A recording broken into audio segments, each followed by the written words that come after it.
வவுனியா உக்குளாங்குளம் பகுதியில் சடலமாக மீட்கப்பட்ட 13 வயது மாணவி வன்புணர்வுக்கு உட்படுத்தப்பட்டு கொலை செய்யப்பட்டிருந்தமை பிரேத பரிசோதனையில் உறுதிப்படுத்தப்பட்டுள்ளது. 3 பிள்ளைகளை கொண்ட குடும்பத்தின் இரண்டாவது பிள்ளையான கங்காதரன் ஹரிஸ்னவி கடந்த 16ஆம் தேதி தனது வீட்டில் தூக்கில் தொங்கிய நிலையில் சடலமாக மீட்கப்பட்டிருந்தார்.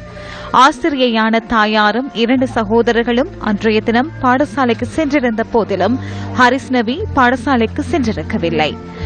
பாடசாலை சென்ற மூவரும் வீடு திரும்பிய போது ஹரிஸ்னவியின் சடலம் தூக்கில் தொங்கிய நிலையில் காணப்பட்டுள்ளது.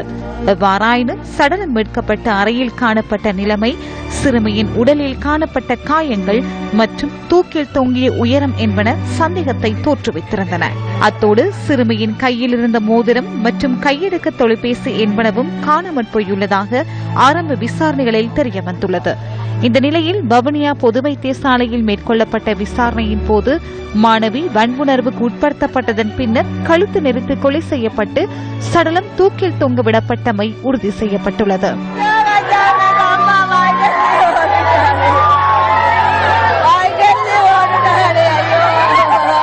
இதற்கமைய சந்தேக நபரை கண்டுபிடிப்பதற்காக போலீசார் விசாரணைகளை முன்னெடுத்து வருவதாக போலீஸ் ஊடக பேச்சாளர் உதவி போலீஸ் அத்தியட்சகர் ருவான் குணசேகர தெரிவித்துள்ளார்.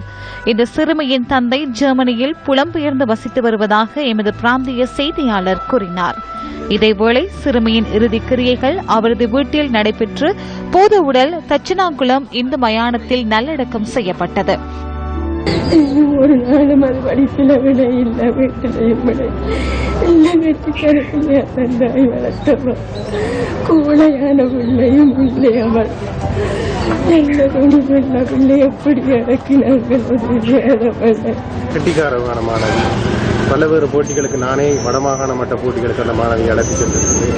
அவை அந்த வகையில் ஒரு தரமான மாணவி, மிகவும் கெட்டிக்கார மாணவியை இழந்து நாங்கள் எங்களோட பாடசாலை சமூகம் இந்த வேதனை விட்டிருக்கின்றது.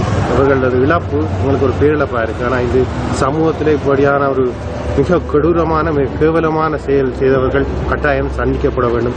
சமூகத்தில் இனிமேலாவது இதுக்கு பிறகாவது எங்களோட சமூகம் ஒரு அமைதியான பாதுகாப்பான சமூகமாக இருக்கணும் என்று நான் எதிர்பார்க்கிறேன். இறுதிக்கிரியை நடைபெற்ற சந்தர்ப்பத்தில் சிறுமியின் கொலை தொடர்பில் நியாயத்தை நிலைநிறுத்துமாறு வலியுறுத்தி சிலர் கவனஈர்ப்பு போராட்டத்தில் ஈடுபட்டிருந்தனர். இவர்கள் ஸ்லோகங்களை ஏந்தியமாறு அமைதியான முறையில் இந்த கவனஈர்ப்பு போராட்டத்தில் ஈடுபட்டிருந்தனர்.